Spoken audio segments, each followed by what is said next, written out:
दोस्तों, चंद दिनों पहले मेरे एक अज़ीज़ दोस्त नींद न आने की वजह से बेहद परेशान थे। मैंने उनको थोड़ा एबनॉर्मल हालत में देखा, उनकी हालत पूछी तो उन्हें बताया कि परेशान हूँ और मुझे डर है कि कहीं मैं पागल ना हो जाऊँ।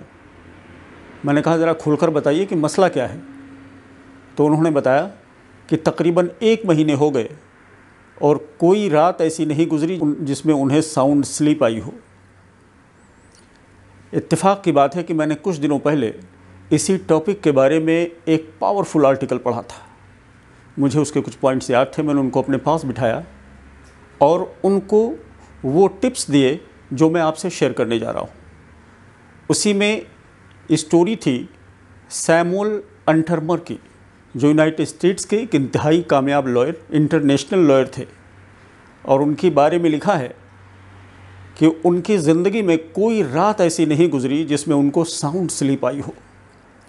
कॉलेज के ज़माने से ही उनको अस्थमा और इंसोम्निया की प्रॉब्लम थी। दोस्तों, इलाज बहुत हुआ लेकिन कोई फ़ायदा नहीं हुआ। अस्थमा को कुछ फ़ायदा हुआ लेकिन बेख्वाबी जो थी वो जूं की तू बनी रही। बहरहाल उन्होंने फ़ैसला किया कि उनकी ये जो बेख्वाबी है उसको अब पॉजिटिव वे में यूज़ करेंगे और अपने एडवांटेज के लिए यूज़ करेंगे। लिहाजा जब सारे स्टूडेंट सो रहे होते थे तो वो पढ़ाई में लग जाते और उसका नतीजा ये हुआ कि the college of city of New York को उन्होंने टॉप किया। फिर उसके बाद उन्होंने एक लॉ फर्म को ज्वाइन किया और 21 साल की उम्र में ही $75,000 सालाना उनकी इनकम थी, जो कि एक ख़याली फिगर था।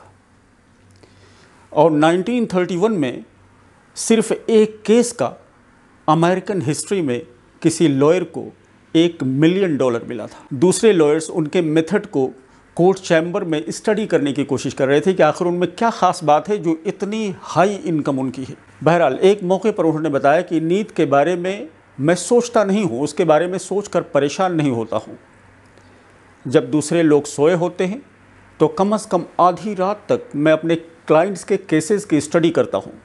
उसके बाद 5 ही बजे से लेटर्स को डिक्टेट करना शुरू कर देता हूँ और उस वक्त जबकि दूसरे लोग अपना दिन स्टार्ट करते हैं, मेरा तकरीबन हाफ काम फिनिश हो चुका होता है, क्योंकि मेरा विश्वास है, मेरा यकीन है कि God will take care of me, कि खुदा मेरा ख्याल रखे। इंतहाई कामयाब करियर पाने के बाद 81 साल की उम्र में उनका इंतकाल हुआ और तारीख़ ने उनको याद रखा एक कामयाब लॉयर की हैसियत से। दोस्तों, एक हकीकत है कि हमारी 1/3 उम्र सोने में गुजर जाती है। नींद क्या चीज़ है किसी को नहीं पता, बस सिर्फ हम नींद के बारे में ये जानते हैं कि एक स्टेट ऑफ रेस्ट है। अब किस शख्स को कितने नींद की ज़रूरत है ये नहीं मालूम। हो सकता है कि आपने डॉक्टर्स का मशवरा सुना हो कि किसी की 6 घंटे सोने की ज़रूरत है, 7 घंटे की सोने की ज़रूरत है, लेकिन ये हकीकत नहीं है। दोस्तों, उसकी मैं एक मिसाल देता हूँ कि टुसैमी यूनाइटेड स्टेट्स के एक मशहूर एथलीट, जिनको 5 घंटे नींद की ज़रूरत होती थी, ज़िंदगी में कभी वो 5 घंटे से ज़्यादा 24 घंटे में नहीं सोए।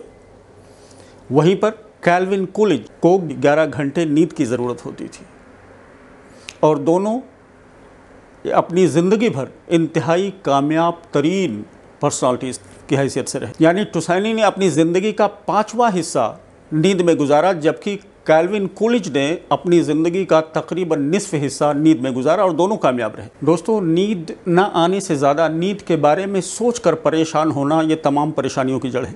उसकी मैं एक मिसाल देता हूँ कि कार्नेगी की स्टूडेंट आयरा का कहना है कि मेरी ज़िंदगी में एक वक्त ऐसा गुजरा कि जब मुझे नींद बिल्कुल नहीं आती थी।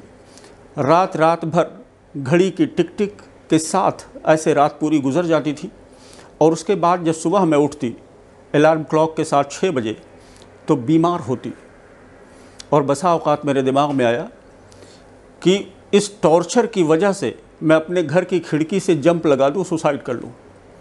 बहरहाल उन्होंने डिसाइड किया एक डॉक्टर के से मशवरा लेने के लिए, अपनी पूरी हालत बताई। डॉक्टर ने कहा, no one can help you, कोई शख्स आपकी मदद नहीं कर सकता। क्यों?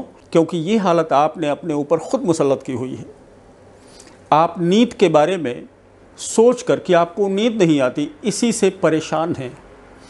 याद रखें कि नींद ना आने से ज़्यादा नींद के बारे में सोचना डेंजरस है। फिर डॉक्टर ने आगे कहा कि जब आप बेड पर जाएं तो तमाम चीज़ों को भूल जाएं कि आपको नींद नहीं आ रही। बस आप आंख बंद करें लेटे रहें खामोशी के साथ, और यही आपका रेस्ट है। और ये भी याद रखें कि आपका माइंड और नर्व ये कभी रेस्ट की स्टेट में नहीं हो सकता अगर आपके मसल टेंस हैं। और जब आप सोचते हैं कि आपको नींद नहीं आ रही तो आपके मसल टेंस हो जाते हैं और आप रेस्ट की हालत में नहीं होते। दोस्तों, एक और ज़बरदस्त नुस्खा नींद का, अपने आप को फिज़िकली थका देना, एक्सरसाइज में, गार्डनिंग में, घरेलू कामों में वगैरह वगैरह। जब आप फिज़िकली फुली एग्जॉस्टेड हो जाते हैं तो आपको नींद आना समझिए कि लाजमी है, हालात जैसे भी हों। उसकी मैं एक मिसाल देता हूँ। डॉक्टर फोस्टर का कहना है कि 1918 में मैंने ब्रिटिश आर्मी के ऑफिसर्स को लट्ठे की तरह ज़मीन पर पड़े हुए सोते देखा। मैं उनके आँख को खोलने की कोशिश करता था, उनकी आँख खुलती थी लेकिन फिर बंद हो जाती थी। यानी कि वॉर की हालत में भी, क्योंकि आर्मी ऑफिसर्स फिज़िकली इतने थक जाते थे कि उनको नींद आना लाजमी हो जाती थी, इवन सख्त जंग के हालात में भी। लिहाजा अब हम उन पॉइंट्स को समराइज़ करते हैं कि अगर आपको नींद ना आए तो सबसे पहला पॉइंट ये है कि आप उठकर पढ़ने लिखने में लग जाएं। नंबर 2, जहन में रखें कि नींद ना आने से ज़्यादा नींद के बारे में सोच करके परेशान होना घातक। नंबर 3, ये यकीन रखें कि God will take care of you. Number 4, अपने आप को जिस्मानी तौर पर इतना ज़्यादा थका दें स्पोर्ट्स में, एक्सरसाइज में या घरेलू कामों में कि नींद आना लाजमी हो जाए। Hope this is helpful. Thank you for watching.